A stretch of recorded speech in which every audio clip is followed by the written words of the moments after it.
কিন্তু আপনাদেরকে মনে রাখতে হবে 17টি বছর আগে বিএনপি ইলিয়াস আলী এবং চৌধুরী আলমকে গুম করে দেওয়ার মধ্য দিয়ে শেখ হাসিনার আমলে প্রশাসন, পুলিশ প্রশাসন, বাংলাদেশের বিচারালয় সকল প্রতিষ্ঠানকে সরকার ধ্বংস করে দিয়েছে।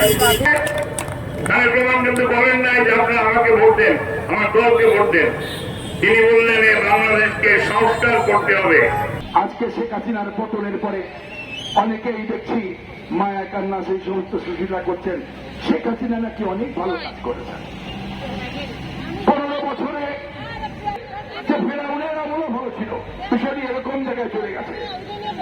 প্রিয় সমাবেশ, যারা মাইকে আমাদের কথা শুনছেন, মহান রব্বুল আলামিন আবাবিল পাখি দিয়ে হবে মক্কা নগরীকে, মক্কা আল্লাহর কাবাঘরকে রক্ষা করেছিলেন।